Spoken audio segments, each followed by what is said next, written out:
안녕하세요. 불만차 기자들입니다. 요새 썰 방송이 굉장히 많아졌습니다. 네. 커뮤니티에도 지금 굉장히 많은 루머들, 와 정말 이걸 다 어떻게 하시나 싶을 정도의 루머들이 쏟아지고 있는데 맞습니다. K리그 겨울이 그래서 심심치 않게 진행되고 있습니다. 네. 이게 가볍지 않은 기자님이 또 라이브를 시작하셔가지고 제가 좀 살짝 좀 걱정도 좀 하고 있는데 네. 이제 본격적인 겨울 이적 시장이 시작되면은 저희도 라이브 간다고 전에 한번 예고를 드렸었죠. 해야죠. 갈 겁니다. 네. 물론 볼만찬 썰도 계속 되고요. 네. 저희가 못 다루는 이슈가 있을 수는 있어요. 저희가 뭐 다 알 수는 없으니까. 네. 근데 저희가 다루는 이슈는 크로스 체크를 통한 팩트라는 사실 다시 한번 좀 전해드리고요. 나중에는 모든 팬들이 볼만찬 나왔으니까 이거 오피셜이네. 볼피셜. 볼피셜이네라고 공인받을 수 있도록 더 열심히 하도록 하겠습니다. 네. 이번 주 나온 소식의 비하인드 한번 알아보도록 하겠습니다. 네. 황태현, 김선민의 이랜드행 보도가 나왔었죠. 제가 지난주 목요일날 방송 막판에 여러 가지 떡밥들을 던져드렸는데 네. 제가 그랬었죠. 서울 이랜드가 정정용 감독의 애제자역임에 성공했다. 많은 분들이 댓글에 이상민 완전 이적 하나 보네라고 달렸더라고요. 황태현 선수가 답이었습니다. 황태현 선수 그리고 김선민 선수가 이랜드로 가는 것이 일찌감치 좀 확정이 났던 상황이고요. 네. 세부 형태가 남았었는데 서경주 선수와 트레이드 그리고 현금이 더해지는 이런 트레이드고요. 네. 이랜드는 이제 다음 시즌 뭐 목표가 확실하게 얘기했죠. 도전이 아니라 도약이다. 말 잘 만들어. 승격하겠다. 네. 그러면서 선수단 보강 작업 들어갔고요. 황태현, 김선민으로 이제 신호탄을 쐈습니다. 황태현 알고 계신 대로 U20 월드컵 당시에 정정용 감독의 주전 왼쪽 수비수이자 캡틴으로 활약했고요. 사실 지난 시즌에 좀 야심차게 맞아요. 젊은 팀으로 유명했던 대구로 가서 기회를 좀 충분히 받을 거라 생각했는데 4경기밖에 못 뛰었거든요. 이걸 알고 정정용 감독이 손을 내밀었고요. 김선민은 인대 복귀한 장윤호 자리를 메울 선수로 보이는데 당초 수원FC가 굉장히 좀 적극적인 태도를 보인 걸로 알고 있는데 그래서 이랜드행이 쉽지 않을 수도 있다고 했지만 막판 구회로 바뀌었고요. 네. 서경주가 대신 대구를 향하면서 네. 이 딜이 완성이 된 것 같습니다. 네. 자, 이번에는 만 기자가 단독을 했죠. 떡밥으로 던진 이야기이기도 하고 조규성 입대를 결심했다고 합니다. 네. 예전 방송에서 뭐 전도 유망한 공격수가 머리를 빡빡 깎을 수 있다. 네, 이렇게 던진 걸로 좀 기억을 하는데 다양한 선수의 이름이 거론이 됐습니다. 그래서 그 군대 안 가는 선수 이름 나온 거 제가 심심한 사과를 좀 드리고요. 그래도 댓글의 한 절반 이상은 맞추셨어요. 조규성이 갈 타이밍이라고 보셨는지 맞았습니다. 조규성이었고요. 사실 일찌감치 군입대를 결정을 했었어요. 전북에 올해 입단했잖아요. 올 초에. 그래서 1년밖에 뛰지 않았는데 벌써 가냐. 이동국이 은퇴한 마당에 이동국 공백 너가 메워야지 누가 메우냐 이런 목소리가 나올 수도 있는데 조규성은 제가 전화 인터뷰를 했더니 전역해서 좋은 모습 보여주겠다. 네, 뭐 이동국이랑 감히 좀 언급을 못 하더라고요. 근데 갔다 와서도 계약 기간이 남은 만큼 갔다 와서 좋은 모습 보여주겠다. 이런 의지로 왔고 일단 나이가 내년에 22세 룰에서 적용이 안 되잖아요. 그것도 약간의 부담을 느낀 것으로 알려졌습니다. 그래서 올림픽 앞두고 전북이 낫지 않나라고 할 수도 있지만 이제 황인범 케이스도 있고 올림픽에서 만약 메달 따면 조기 전역이라는 그런 그 카드를 얻을 수도 있기 때문에 그런 모든 점을 종합해서 김전 상무에 서류를 제출을 했습니다.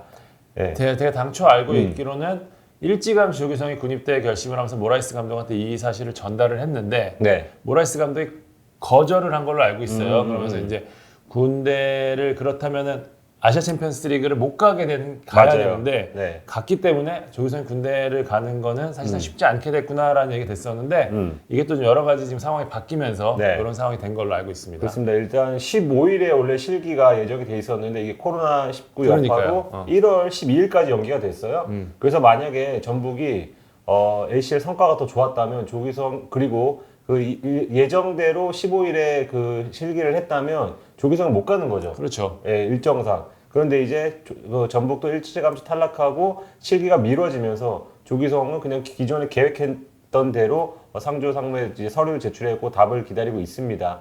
이번에 김천 상무에 들어간 선수가 제가 알기로는 조규성 한 명이 아닙니다. 국대급이 또 있는데요. 울산의 수비수인 정승현이 서류를 제출했다고 합니다. 정승현도 마찬가지 케이스예요. 지금 아직도 카타르에 있는데 그래도 이제 미뤄지는 만큼 이 실기가 이 선수 역시 가능해졌고 성남의 핵심 센터백인 연재훈도 상무 문을 두드리고 있습니다. 그래서 내년에 K2에서 뛰게 되는데 여전히 국대급 라인업을 구축하게 됐네요. 저 선수들은 전부 다 와일드카드에 거론된 선수이기 때문에 그렇죠. 이 상황도 좀 지켜봐야 될 것 같습니다. 네. 예. 그리고 이제 조규성 선수는 군대에서 오세훈과 오세훈 아마 그때 되면 병장이 되겠죠? 병장과 이병의 어떤 케미도 한번 지켜보시면 좋을 것 같습니다. 자, 다음은 횡령 의혹을 받던 기영옥 부산 대표이사가 사퇴 의사를 밝혔습니다. 창 기자 단독이었죠? 광주 단장 시절 운영비를 일부 사적 용도로 썼던 것이 밝혀졌던 김영욱 부산 대표가 결국 취임 얼마 되지 않은 사퇴 의사를 정했다고 합니다. 네. 구단 고위층이 사퇴 의사를 정했고 지난 주말부터 이제 결제 라인에서 배제된 걸로 알고 있거든요. 현재 사무국장 체제로 운영되고 있고요. 그래서 사실 이게 알려진 게 어떻게 된 거냐면 김영욱 대표와 그리고 김영욱 대표의 측근인 스카우터가 이제 선수 작업을 하고 있었단 그렇죠. 말이에요. 네. 왜냐하면 여기 이제 외국인 감독, 페레즈 감독이 왔기 때문에 국내 사정을 잘 모르잖아요. 그러니까 국내 사정을 잘 아는 기 대표가 이제 선수 영입을 진두지휘하고 있었는데 갑자기 이렇게 되니까 사인 받을 데가 없는 거예요. 몇몇 선수들이 메디컬까지 받고 이제 사인하려고 그러는데 야 대표님 지금 끝이야. 뭐지? 끝이야. 난 못해. 어. 이렇게 돼서 지금 뭐 계약이 완전히 취소된 선수들 나오고 그러면서 네. 이 사실이 좀 수면 위로 드러났는데 뭐 다들 예고는 그렇죠. 했던 일이기 때문에 어쩔 수 없었죠. 예, 네. 왜냐면은 또 정범규 회장이 또 이런 부분에 대해서 굉장히 또 좀 민감하신 분이라고 제가 또 알고 있거든요. 그렇기 때문에 기업 대표 이상도 뭐 더 이상 버틸 수 없는 상황이었고요. 그러면서 지금 부산이 좀 애매해진 상황입니다. 맞습니다. 일단은 이 데려올 때부터 사실 좀 여러저런 이야기들이 많았거든요. 자본이 있었죠. 뭐 네. 협회장 선거 관련된 거 아니냐라는 얘기도 좀 있었고 일단 정범규 구단주가 굉장히 머쓱해질 수밖에 없는 상황인데 지금 말씀하신 대로 스카우트나 뭐 기업 대표이사 데리고 온 분들은 또 정직원으로 됐다는 얘기들도 많이 들리거든요. 네. 이분들에 대한 거치가 또 어떻게 될 건지 이것도 좀 굉장히 좀 애매한 상황인데 네. 부산은 지금 초반 어쨌든 강등되고 나서 야심차게 지금 내년 시즌 승격을 바라고 있는 상황인데 네. 지금 이것저것 좀 꼬인 상황입니다. 자, 광주 감독 소식 다들 궁금하실 거예요. 네. 사실 저희가 그날 막 단톡방에서 막 이야기하고 있었는데 네. 오후에 갑자기 보도가 두 건이나 나왔거든요. 뭐 실명까지 다 거론이 되고 압축 나왔죠. 네. 한번 좀 자세한 얘기 만 기자가 담당이니까 한번 풀어주십시오. 네, 일단 보도에 이름 3명이 나왔는데 뭐 다 아시니까 얘기 드리겠습니다. 이제 이종효 제주 유나이티드 수석 코치, 그리고 김호영 전 FC 서울 감독 대행, 그리고 신현호 당국대 감독입니다. 자, 김호영 감독 대행이 되면은 네. 서울이랑 감독을 트레이드한 셈이 되는 거예요. 그러네. 네. 진작에 해야지. 그 전까지는 뭐 김종구 전 경남 감독, 뭐 파리아스 전 포항 감독, 뭐 안드레 전 대구 감독 이런 이름들이 막 나오긴 했어요. 박준균, 뭐 이기영 전 부산 대행, 맞아요. 별별 이름 다 나오긴 했는데 결국은 이 3명으로 압축이 됐어요. 이 배경이 뭐냐를 봐야 되는데 이들의 특징이 있다면 광주 지역 혹은 광주 구단과 인연이 있다는 거죠. 맞아요. 예, 이정효 제주 수석 코치는 남기일 감독 시절에 광주에서 수석 코치를 하면서 지금의 선수들과 좀 인연을 맺어서 좀 높은 점수를 받은 걸로 알고 있고 신현호 감독은 금호고 레전드죠.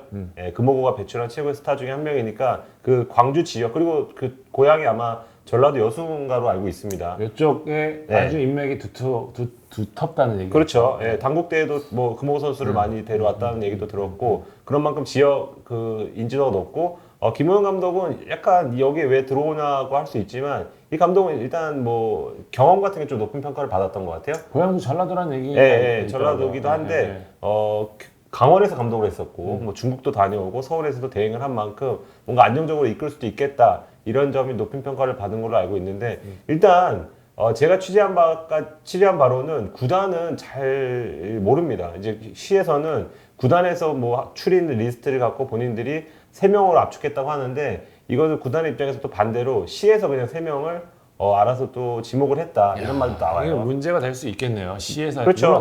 물론 광주 구단주가 구단주니까. 네, 그럴 수도 있긴 하지만 네. 구단이 모르겠다라는 건 사실 좀 문제의 소지가 있어 보이네요. 예, 그래서 뭐 더 큰 문제는 저희가 방송하기 전에 이용섭 광주시장과 선수들이 간담회를 했잖아요.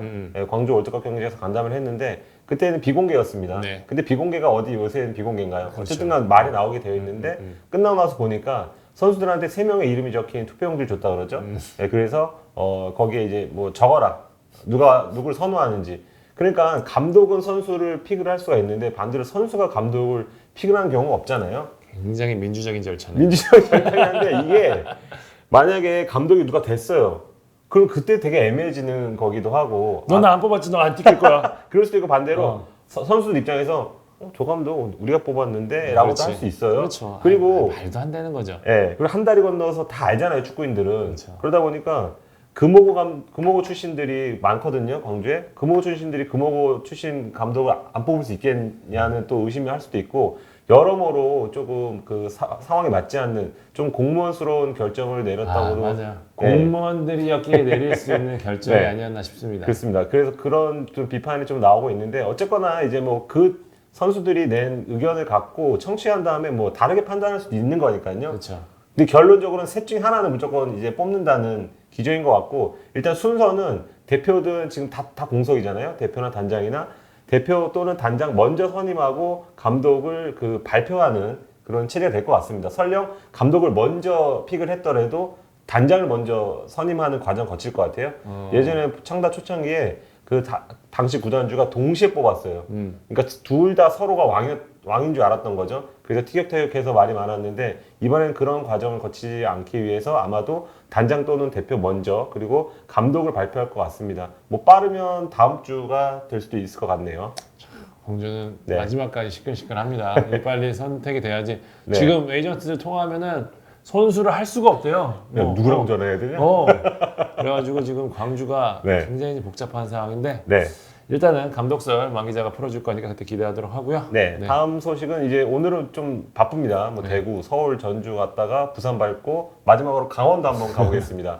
강원이 드디어 외국인 선수를 영입했다는 소식입니다. 지난 시즌에 나카주토 선수 한 명이었는데 사실 뭐 있긴 있었어요? 네, 뛰지는 못했었죠. 네. 강원 올겨울 다른 모습을 보이고 있습니다. 저희가 첫설 방송에서 말씀드렸었죠. 강원 외국인 컷도 모두 채울 가능성이 높다라고 했었는데 네. 사실 저희가 뭐 말씀 살짝 드리기도 했었지만 올 시즌 중반이었죠. 외국인 선수 선발해주고 대표이사 김병수 감독이 약간 알력 싸움이 좀 있었거든요. 그렇죠. 그러면서 지난 시즌 외국인 선수 데려올 자금을 국내 선수에 투자를 하면서 띄운 승부수가 아쉬운 결과로 나왔기 때문에 올겨울 무조건 외인을 데려올 수밖에 없는 그런 분위기였고 실제로 김병수 감독도 하겠다라는 모습을 보였기 때문에 이 언제쯤 첫 번째 결실을 맺느냐가 포인트였는데 네. 생각보다 일찍 나왔습니다. 그러니까요. 네. 세르비아 1부 리그 득점왕 출신 공격수죠. 블라디미르 살라지 영입에 성공했습니다. 축구 잘하는 이름이야. 네. 다음 주 중으로 입국해서 이제 1차 1월 전지훈련부터 참가할 예정이라고 하는데 얘기를 들어보니 빠르고 좀 연기에 능한 스타일. 그러니까 결국에는 병수볼의 기조를 유지하겠다는 얘기예요. 조재환이랑도 짱이 맞겠네요. 그러니까 예. 작고 빠른 선수, 앞에서 많이 뛰면서 연계해주고 뭐 돌아 들어가고 이렇게 한다는 얘기는 결국에는